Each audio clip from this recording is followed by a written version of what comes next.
Buenas, hoy vamos a explicar sobre patentes de software en Costa Rica.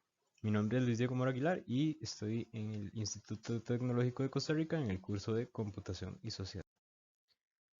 Hoy vamos a introducir un nuevo concepto que se llama propiedad intelectual.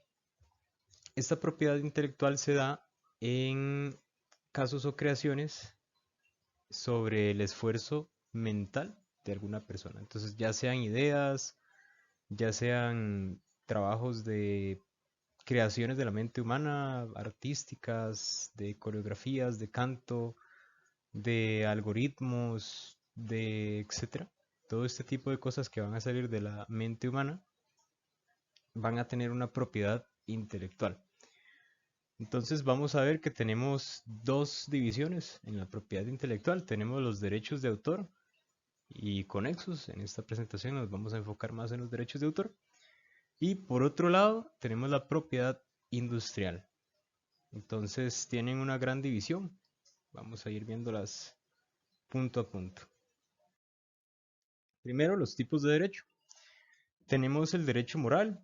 Este es el que reconoce al autor o al inventor y va a establecer una relación entre el creador y el derecho de integridad de la obra. Entonces es como muy personal, no se puede renunciar a él y es perpetuo. Únicamente va a pertenecer al creador, a una persona física. Hay mucho debate, por ejemplo, con las inteligencias artificiales sobre quién es el verdadero creador de estas ideas que tienen, ¿no? Porque pues, la propiedad intelectual viene de la creación de la mente y al ser algo artificial y no ser una persona física, muchos dicen que pues al final el que tiene el derecho moral es el creador de esta inteligencia artificial. Sin embargo, es un tema un poco debatible. Por otro lado, tenemos el derecho patrimonial, que este básicamente es un derecho exclusivo de uso o de explotación, mayormente en explotación laboral, ¿verdad? Para producción de dinero, bienes, entre otros. Algo importante es que el derecho patrimonial no es perpetuo, o sea, tiene una fecha de vencimiento, por decirlo así, y cuando esta fecha de vencimiento pasa, entonces el derecho patrimonial se transfiere al dominio público, o sea que es como de todas las personas. Em, Tenemos por un lado los derechos de autor, como hemos visto anteriormente. Estos tienen una trascendencia de un territorio, es decir, si se creó en un país, el derecho de autor no tiene solamente cubierto ese país, sino que trasciende todo el mundo, etcétera. No tiene un territorio definido. No necesitan registro para hacer valer el derecho. El derecho nace ya con la obra. Y bueno, se valora más la originalidad, no tanto la calidad ni los méritos artísticos. Por otro lado, en contraste tenemos la propiedad industrial, que busca es más como un derecho territorial. Si lo hicimos en este continente, esta propiedad industrial pertenece a este lugar.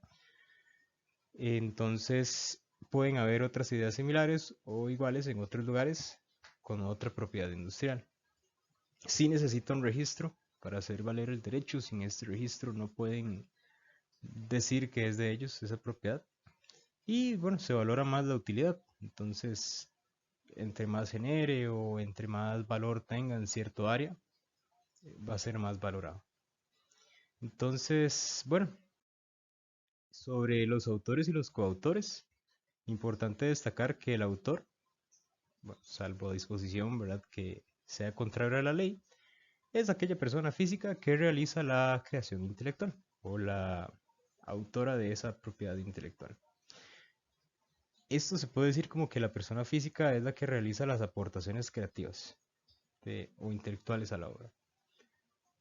En otro lado también tenemos el coautor, que este forma parte de la creación. Él ejerce un derecho como persona física que aportó a esta obra.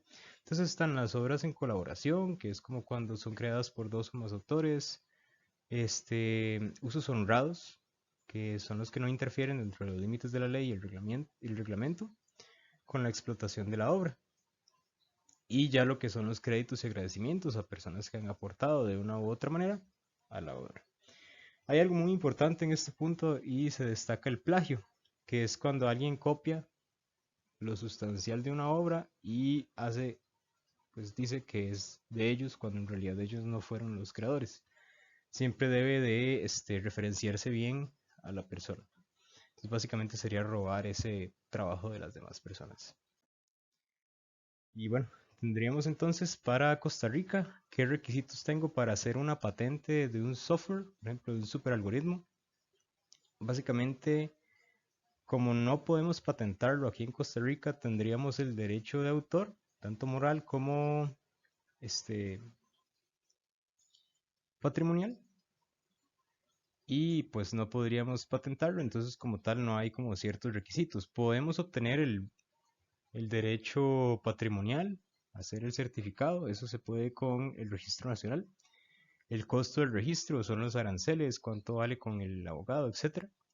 La duración del derecho del autor, el moral es perpetuo y el patrimonial tiene 70 años después de que haya sido obtenido el derecho patrimonial. Si nadie lo transfirió, bueno, la otra pregunta es si se puede traspasar los derechos de autor. Si nadie ha vendido, heredado, transferido de alguna cierta manera ese derecho patrimonial, entonces va a pasar a ser del dominio público.